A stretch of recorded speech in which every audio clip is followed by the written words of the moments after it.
तो my YouTube channel math मज़ेदार। मैं आपको बताने जा रहा हूँ हिंदी में ग्रामर का पार्ट होगा रफ, जो UP police, UP FI, UP लेखपाल और भी एग्ज़ाम में पूछे जाते हैं। तो हम आते हैं पहले नंबर करोड़ रफ। कुछ जानकारी दे रहे हैं, उसके बाद हम 30 क्वेश्चन सॉल्व करवाएंगे। अगर आता है तुम्हें तो अपने चेक करें तुम्हें कितने क्वेश्चन ठीक हो रहे हैं, और नहीं आता है तो वीडियो को स्किप ना करें। नए हैं अगर चैनल पर तो वीडियो को पहले चैनल को सब्सक्राइब कर लें। तो पहले आता है करोड़ रफ। कौन सा आ रहा है? करोड़ रफ। तो करोड़ रफ किसे बोलते हैं? किसी दुखद घटना से कोई अगर दृश्य अगर हम देख रहे हैं, उससे मन में दया आए, शोक पीड़ा जागृत हो, मतलब पैदा हो। किसी का दुख देखा, ठीक है, तो दया आ जाए या शोक हो या पीड़ा हो, जागृत हो, तो क्या बोलेंगे उसे? करोड़ रफ बोलेंगे। ये भी एग्जाम्पल एक लिया है, छोटा बच्चा भूखा सोया, छोटा बच्चा भूखा सोया, माँ के पास ना थी रोटी, आंसू उसके गालों पर थे, किस्मत भी कितनी थी छोटी। ठीक है, कितनी छोटी थी। तो इसमें क्या है, यह दृश्य देखकर दिल में शोक या पीड़ा जो भी जागृत होता है तो वहाँ करोड़ रफ होगा। ठीक है, अब अगले पाते हैं हाफ रफ। हाफ रफ में क्या होता है? किसी दृश्य से मन में हंसी का भाव प्रकट हो, हंसी का भाव प्रकट हो, कोई बात ऐसी कही जाए या कोई दृश्य देख ले तो क्या होता?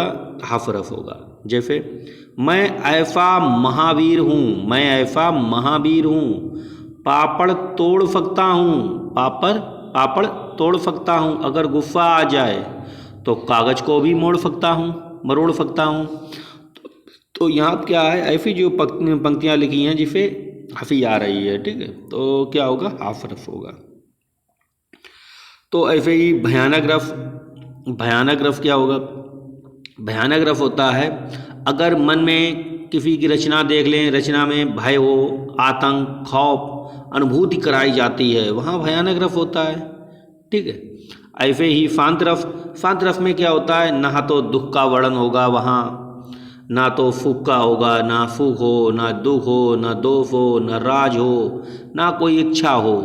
ऐसी स्थिति में शांत रफ होगा। ठीक है, उदाहरण के लिए देख सकते हैं, बड़ा हुआ तो क्या हुआ, जैसे पेड़ खजूर, पंछी को छाया नहीं, फल लागे अति दूर। तो यहाँ पर शांत रफ होगा, ना किसी प्रकार का दुख हुआ, ना कोई राज है, ना कोई इच्छा है। ठीक है, तो ये हमने जानकारी के लिए कुछ बता दिए। अब आते हैं क्वेश्चन पे। हमारा पहला क्वेश्चन दिया गया है, किस रफ का स्थायी भाव निर्वेद है? किसका निर्वेद है? तो पहले तो हम ये लिस्ट देख लें किसका कौन सा स्थायी भाव है। अगर नहीं पता इसकी स्क्रीनशॉट ले लें। जैसे 11 दिए गए हैं तो 11 के 11 याद करने हैं। पूछा जाता है श्रृंगार रस में स्थायी भाव क्या है? रति है, हाश का हाफ है, करुण की फोग है, रौद्र का क्रोध है, वीर का उत्साह है, भयानक भय, विभत्स जुगुप्सा और अद्भुत विस्मय। तो ऐसे करके ये सब याद करने हैं। तो हमसे जो क्वेश्चन पूछा जा रहा है तो वहाँ से देख लें कि रफ का स्थायी भाव निर्वेद है, तो निर्वेद देख लीजिए। निर्वेद किसका दिया गया है? शांत रफ का। किसका दिया गया है? शांत रफ का दिया गया है। तो इसका करेक्ट आंसर क्या होगा? 2 नंबर होगा। कौन सा होगा? 2 नंबर हमारा करेक्ट आंसर। नेक्स्ट नंबर देखते हैं, क्वेश्चन नंबर दूसरा। तो इसमें दिया गया है, मन रे तन कागद का पुतला, मन रे तन कागद का पुतला, लागे बूंद बिनफी छाए छिन में, गर्व करे क्या इतना, गर्व करे क्या इतना। अब इसमें बताना है कौन सी हैं रफ है। इसमें देखिए नंबर 1 भक्ति के बारे में बताया नहीं गया, तो भक्ति रफ होगा नहीं, पहला गलत। श्रृंगार किसी प्रकार की हैं, प्रेमी प्रेमिका के बिछड़ने की या मिलने का वर्णन नहीं किया गया, इसलिए 2 नंबर भी नहीं होगा, श्रृंगार रफ भी नहीं होगा। करुण रफ किसी प्रकार का इसमें दुख का वर्णन नहीं किया गया है, तो इसलिए करुण रफ भी नहीं होगा। अब एक बचा है तो कौन होगा? शांत रफ होगा। 4 नंबर हमारा करेक्ट आंसर। ऐसे देख लिया करें, जैसे वक्ती रफ है, अभी हमने बताया तो फांत रफ कौन सा होगा, ना तो किसी प्रकार का दुख का वर्णन किया जाएगा, ना सुख का वर्णन किया जाएगा, ना भय का वर्णन किया जाएगा, ठीक है, वो फांत रफ होगा। निर्वेद, निर्वेद अभी बताया, कौन सा बताया, निर्वेद का स्थायी भाव कौन सा होगा, इसका होगा ए नंबर। ए नंबर हमारा करेक्ट आंसर, मतलब फांत होगा। कौन सा होगा, फांत। निर्वेद किसका स्थायी भाव होगा, फांत नहीं है, ठीक है। नेक्स्ट नंबर पाते हैं। अगला जो क्वेश्चन, ये 3 हमने उठाए हैं। जैसे रफों की संख्या पूछी जाती है, रफों की संख्या कितनी है, तो हम रफों की संख्या बताएंगे 9। अगर रफों की संख्या पूछी तब हम 9 बताएंगे। अगर बाई चांस पूछ दिया गया भरत मुनि के अनुसार रफों की संख्या, तब हम 8 बताएंगे। अगर 9 भूल से बता दिया तो गलत हो जाएगा क्वेश्चन। मूल रफों की संख्या पूछी जाए, मूल रफों की संख्या, मूल अगर दे दिया जाए तब 11 होंगे। कितने होंगे, 11, ठीक है। ऐसे इसमें पूछा गया है। अगला क्वेश्चन, अच्छा क्वेश्चन विस्मय। विस्मय स्थायी भाव किसमें होता है, तो इसका करेक्ट आंसर कौन सा होगा, 2 नंबर होगा, अद्भुत। अद्भुत कह दिया जाए या आश्चर्य कह दिया जाए, या आश्चर्य, आश्चर्य, आश्चर्य, दोनों का स्थायी भाव कौन सा होगा, दोनों का स्थायी भाव विस्मय जो है, विस्मय स्थायी भाव किसका होगा, अद्भुत का या आश्चर्य का, ठीक है। अद्भुत बोल दें या आश्चर्य बोल दें, दोनों एक ही बात होती हैं। अगला देखें, क्वेश्चन नंबर 5। क्वेश्चन नंबर 5 क्या दिया गया, केशव कही न जाय का कहिए, देखत तब रचना विचित्र, अति समझी मन ही मन रहिए में रहिए। इसमें कौन सा रफ दिया गया है। अब इतना पढ़ने की ज़रूरत नहीं है। इसमें क्या होता है, एक मेन चीज़ देखने की ज़रूरत होती है। जैसे इसमें दिया गया विचित्र, यहाँ पकड़िए, क्वेश्चन को पकड़िए, यहाँ पर विचित्र दिया गया है ना, तो विचित्र किस में होगा, अद्भुत में होगा, अद्भुत या आश्चर्य में होगा। तो कौन सा रफ होगा इसमें, अद्भुत रफ होगा, या आश्चर्य भी हो सकता है, ठीक है, कुछ भी यहाँ दिया जा सकता है।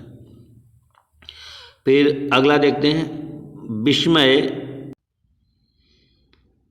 इसका अभी तो इसका बताया था विस्मय की है, ठीक है। विस्मय का स्थायी भाव किस रस में है, किस रस में है, तो हम बताएंगे अद्भुत रस में। अद्भुत कह दें या आश्चर्य कह दें, या अद्भुत या आश्चर्य, विस्मय किसका होगा स्थायी भाव, अद्भुत या आश्चर्य रस का, ठीक है। नेक्स्ट नंबर पर आते हैं। क्वेश्चन दिया गया, जहाँ तहाँ माफ, 7 नंबर का क्वेश्चन क्या है, जहाँ तहाँ मज्जा माफ फुचिर लखी परत बगारे। और अगली लाइन दी गई है, जित जित छिटके हाड़, जित जित छिटके हाड़, फेत कहू कहू रतनारे। इसमें कौन सा रफ दिया गया है, तो रफ हमने क्या बोला, इसमें क्या है, माफ। यहाँ क्या दिया गया, माफ, माफ दे दिया जाए, खून दे दिया जाए, और हड्डी दे दी जाए। जैसे नीचे हमने लिखा है विवत्स के बारे में, तो कौन सा होगा, विवत्स रफ होगा। कौन सा होगा रफ, विवत्स रफ। पहचान क्या बताई, जहाँ पर रक्त दे दिया जाए, माफ, अस्थि, ममाद, अगर इनका वर्णन किया जाए तो जुगुप्फा, जुगुप्फा स्थायी भाव जुगुप्फा होगा। रफ कौन सा होगा, बीभत्स रफ। बीभत्स रफ का स्थायी भाव कौन सा होगा, जुगुप्फा, जुगुप्फा। तो इसमें ऊपर वाले में कौन सा, 7 नंबर में कौन सा होगा रफ, बीभत्स रफ। खून दिख जाए, माफ दिख जाए, इनको टारगेट बनाएं, ये अक्षर याद रखें। खून दिख जाए, माफ दिख जाए, अस्थि दिख जाए, ममाद दिख जाए, ठीक है।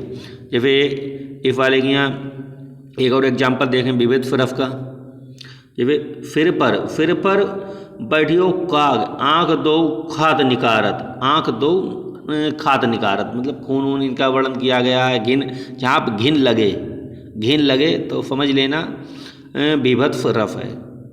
अगला है, जुगुप्सा का स्थायी भाव कौन सा है, जुगुप्सा, जुगुप्सा का स्थायी भाव कौन सा है, देखिए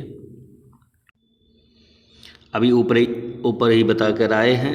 तो बीभत्स रफ का स्थायी भाव कौन सा होता है, जुगुप्सा, उल्टा पूछ दिया गया, ठीक है। तो किस रफ से संबंधित है, किस रफ से संबंधित है जुगुप्सा का स्थायी भाव, जो तो होगा बीभत्स रफ। याद रखना बीभत्स रफ एक बार फिर बता रहे, जहाँ खून, ममाद, हड्डी और मांस वाफ का वर्णन किया जाए तो ऐसा होगा। अगला है दिया गया है 9 नंबर देखें, चमक उठी 57 में, चमक उठी सन 57 में वो तलवार पुरानी थी। ऐसी कविताएं पढ़कर मन में क्या होता है, एकदम शरीर में जोश जैसा भर जाता है, ठीक है। तो ऐसा जो होता है वो वीर रस का होता है। क्या होगा? वीर रस का। तो ऐसा ना वीर रस का क्यों होगा? भक्ति के बारे में दिया नहीं गया, जो भगवान के बारे में दिया गया भक्ति भक्ति में लीन हो गई। हाफ रस दिया नहीं गया, हंसी की बातें दी नहीं गई। श्रृंगार रस कोई बिछड़ने या मिलने का वर्णन किया नहीं गया। तो कौन सा होगा? तो होगा वीर रस, ठीक है। वीर रस की ये परिभाषा दी गई, अपनी याद कर लेना। अगला देखते हैं 10 नंबर देखते हैं, पंक्ति में दिया गया है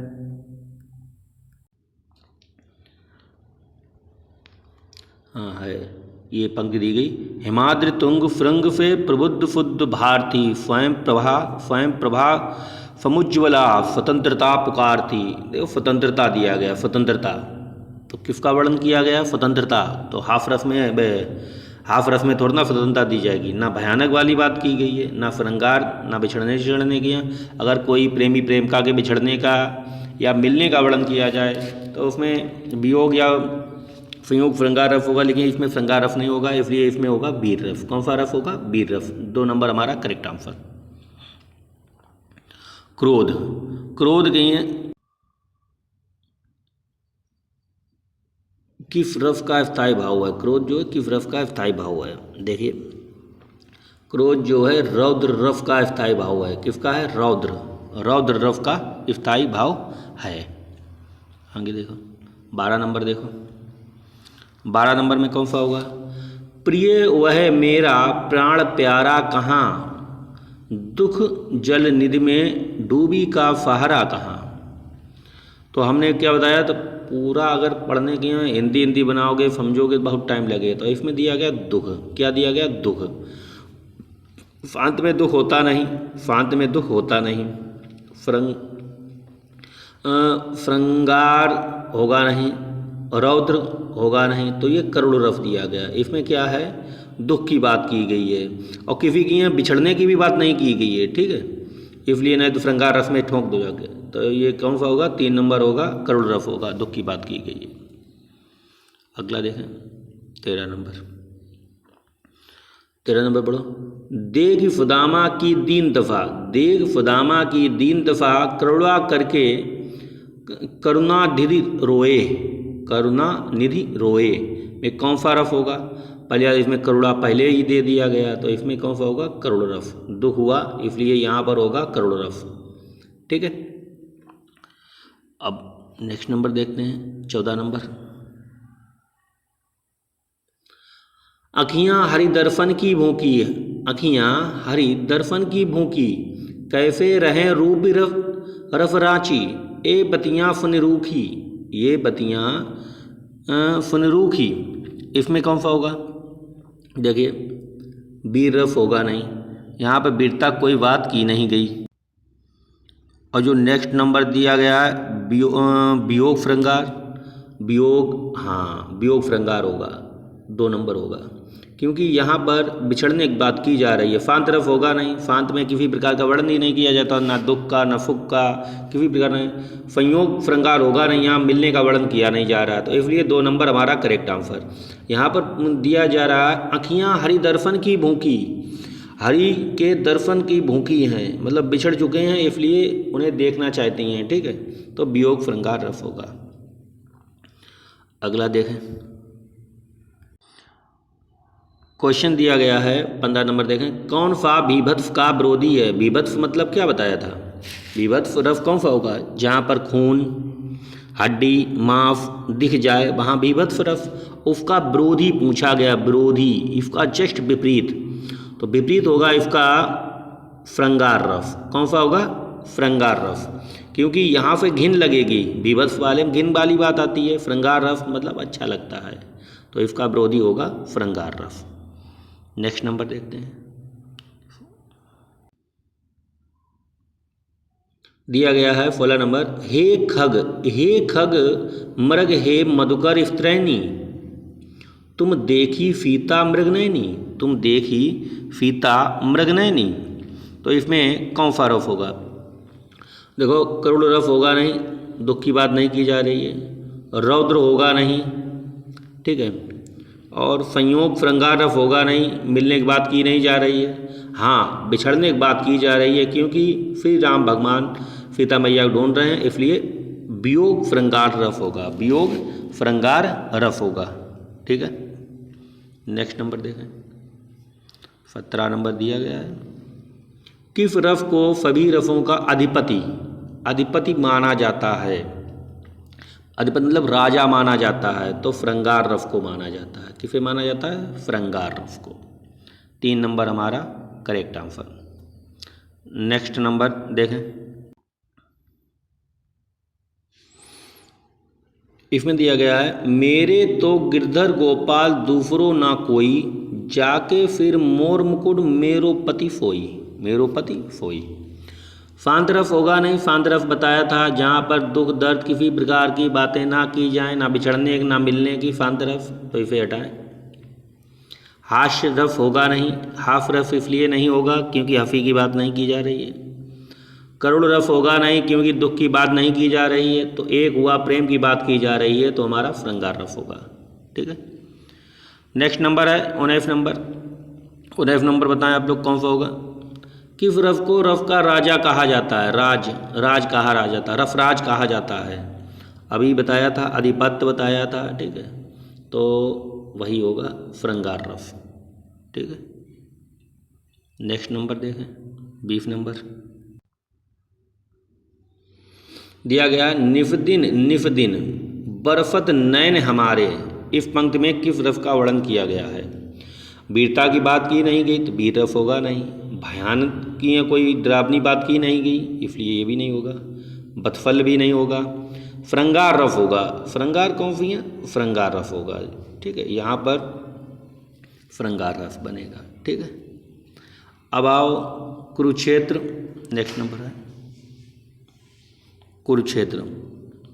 कुरुक्षेत्र कविता में कौन सा रफ होता है? कुरुक्षेत्र एक रण भूमि है, रण, यहाँ पर युद्ध लड़ा जाता है। वात्सल्य होगा नहीं, करुण रफ होगा नहीं, ऐसा तो है ना, दुख की बात की जा रही है। श्रृंगार रफ प्रेमी प्रेम का बिछड़ने या मिलने की बात की नहीं जा रही है, तो कौन सा होगा? वीर रफ, ठीक है।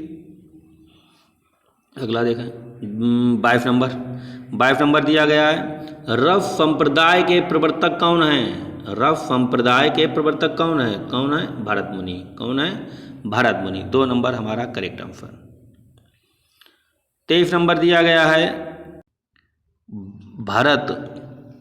भरत मुनि ने रफ कितने भेद बताए थे? ऊपर पहले नंबर बताया था, भरत मुनि ने 8 बताए थे। अगर रफ पूछे जाए फिर तो 9 बताना।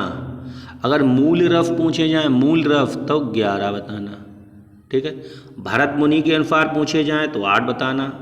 सिर्फ रफ पूछा जाए, भरत मुनि का नाम ना हो, तो 9 बताना। अगर मूल रफ पूछे जाए तब 11 बताना, ठीक है। नेक्स्ट नंबर है, रफ सूत्र के जनक माने जाते हैं। अरे वही आंसर, भरत मुनि। कौन होंगे? भरत मुनि। नेक्स्ट नंबर देखें, हाँ, स्थायी भावों की संख्या कितनी मानी जाती है? तो 9 मानी जाती है। कितनी मानी जाती है? 9 मानी जाती है, ठीक है। नेक्स्ट नंबर देखें,